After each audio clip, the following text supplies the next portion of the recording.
सड़क सुरक्षा ये हमारे लिए चिंता का विषय है।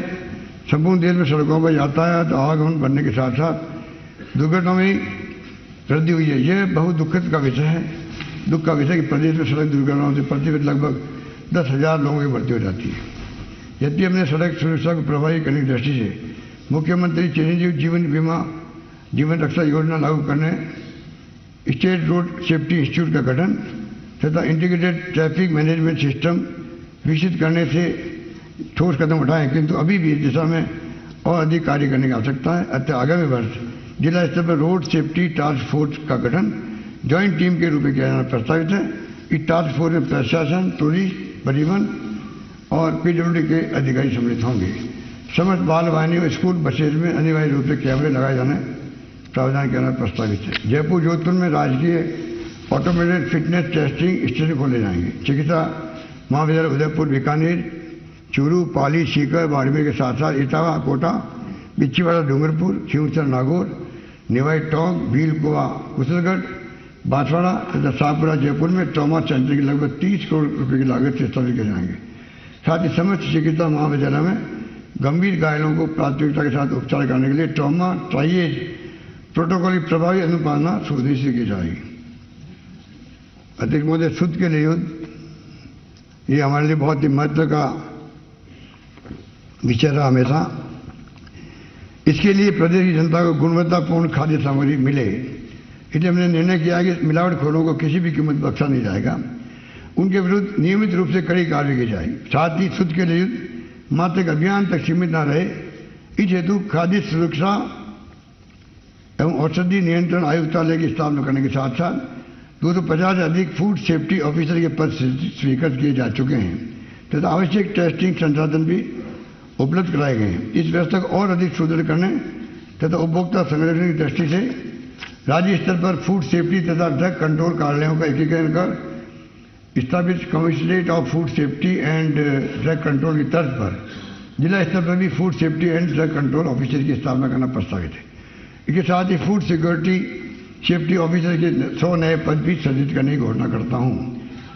इसके प्रत्येक जिले में मोबाइल टेस्टिंग लैब उपलब्ध कराए जाने प्रस्तावित है। राशन की दुकानों पर डिजिटल वे ब्रिजेज उपलब्ध कराकर उन्हें पॉइंट ऑफ सेल पोस्ट मशीनों से जोड़ा जाएगा। इससे NFSA लाभार्थियों को उनके हक का पूरा राशन मिल सकेगा। उपभोक्ताओं के हितों की रक्षा के साथ साथ जन सामान्य में जागरूकता लाने के लिए मैं जयपुर में राज्य स्तरीय फैसिलिटेशन एंड मीडिएटेशन सेंटर की स्थापना 20 करोड़ की लागत से करना प्रस्तावित करता हूं। साथ ही द्वितीय चरण में संभाग स्तर पर इन सेंटर की स्थापना हब एंड स्पोक मॉडल पर की जाएगी। सामाजिक सुरक्षा। माननीय अध्यक्ष महोदय,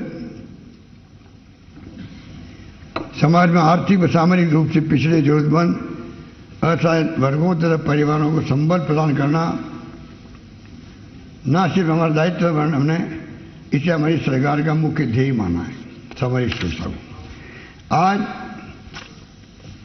हमारे देश में ऐसी विचारधारा है जिसके अनुसार पेंशन तथा रोजगार गारंटी जैसी योजनाएं सरकार के संसाधनों पर अनावश्यक भार है और ऐसी योजनाओं को सीमित अथवा बंद कर देना चाहिए। इस विडंबना का सामना हमारा देश ही नहीं कर रहा है, अभी तो अमेरिका जैसे विकसित देश में भी पूंजीवादी विचारधारा सामाजिक सुरक्षा के विरोधी करते रही है। वहां भी लोकतंत्र विश्वास रखने वालों ने ऐसी विचारधारा का सामना कर सामाजिक सुरक्षा योजनाओं को निरंतर जारी रखा। मैं सदन को अमेरिका के पहले अश्वेत राष्ट्रपति मिस्टर बराक ओबामा का यह कथन याद दिलाना चाहूँगा जिसमें उन्होंने सामाजिक सुरक्षा के महत्व को दोहराने के साथ साथ सामाजिक सुरक्षा फंड्स को बाजार में निवेश करने पर भी पुरजोर विरोध किया था, जैसे वो NPS का मामला है, OPS के साथ में वो भावना इसमें ही आ रही। उन्होंने 14 अगस्त 2010 को कहा था 75 ईयर एगो, 14 अगस्त 2010 के 75 साल पहले, in the mids of the Great Depression Franklin Roosevelt signed social security into law, laying a cornerstone in the foundation of America's middle class, and assuring generation of America's seniors that after a lifetime of hard work, they would have a chance to die with dignity. We have an obligation to keep that promise.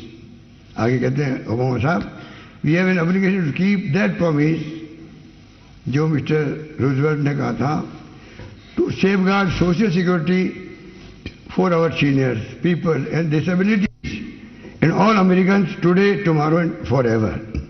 One thing, आगे कहते हैं mister Obama, one thing we cannot afford to do, though it is privatized social security, an ill-conceived idea that would add trillions of dollars to our budget deficit while tying your benefit to the whims of Wall Street, जैसे बॉम्बे में share market है, wall street कहलाती है America, wall street traders and the ups and downs of the stock market.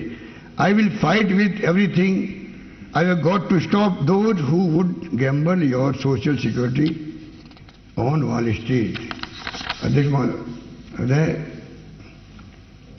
ये हमारी theme है और उसी थीम में हम भी चलना चाहते हैं जो मिस्टर बराक ओबामा ने कहा। श्री बराक ओबामा को दिनांक 14 अगस्त 10 के कथन का सारांश में हिंदी में पढ़ रहा हूँ।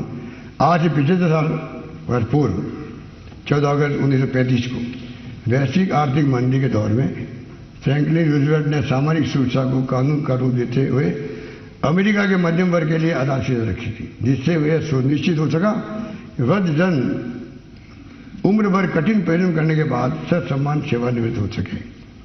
बराक ओबामा आगे कहते हैं, इस आश्वासन को निभाना हमारी जिम्मेदारी है, जिससे हमारे बुजुर्ग, दिव्यांग और समस्त देशवासियों को सर्वदा सामरिक सुरक्षा प्राप्त हो सके। हम किसी भी सूरत में सामरिक सुरक्षा को निजी क्षेत्र को नहीं सौंप सकते। ये एक बिल्कुल गलत सोच है। इससे तो हम अरबों डॉलर बजट घाटा बढ़ाने के साथ साथ बेनिफिट की राशि को स्टॉक मार्केट की अनिश्चितता से जोड़ देंगे, जैसा अभी वो हमारे देश में भूचाल आया हुआ है अडानी साहब के केस को लेके। वही मैंने इसीलिए ओपीएस लागू की है। माननीय सदन को कहना चाहूँगा, ओपीएस की भावना यही थी जो 75 साल पहले कहा गया है। आगे कहते हैं ओबामा साहब, इस आश्वासन को निभाना हमारी जिम्मेदारी, जिससे हमारे बुजुर्ग, दिव्यांग समस्त देशवासियों को सर्वदा सामरिक सुरक्षा प्राप्त हो सके। और आगे कहा है, हम किसी भी सूरत में सामरिक सुरक्षा को निजी क्षेत्र को नहीं सौंप सकते। ये बिल्कुल गलत सोच है। इससे तो हम अरबों डॉलर बजट घाटा बढ़ाएंगे, साथ साथ बेनिफिट की राशि को स्टॉक मार्केट की अनिश्चितता से जोड़ देंगे। मैं पूरा जोर लगाकर ऐसे लोगों को रोकूंगा जो हमारी सामरिक सुरक्षा को बाजार के बदले में। यही बात जो है, यही बात मैं आपको हमेशा सदन के माननीय सदस्यों को कहता रहता हूँ कि हम भी हमारे कर्मचारियों को एनपीएस के माध्यम से स्टॉक मार्केट की बढ़ते नहीं छोड़ेंगे। ये भाव इसके अंदर।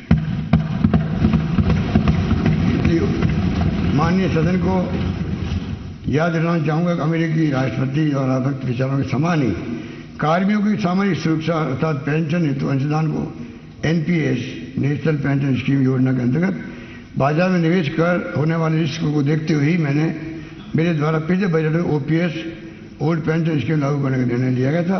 हाल ही में एलआईसी जैसे भारत सरकार के उपक्रम में के शेयर प्राइस में भी अप्रत्याशित कमी ने हमारे ओपीएस लागू करने के निर्णय को सही साबित कर दिया।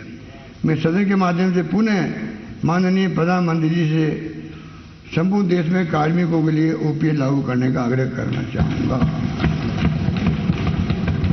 हमारी सरकार ने हमेशा राष्ट्रपिता महात्मा गांधी द्वारा दी गई सीख the true measures of any society can be found in law how it treats it's most vulnerable members, अर्थात समाज की सच्ची प्रगति इस बात में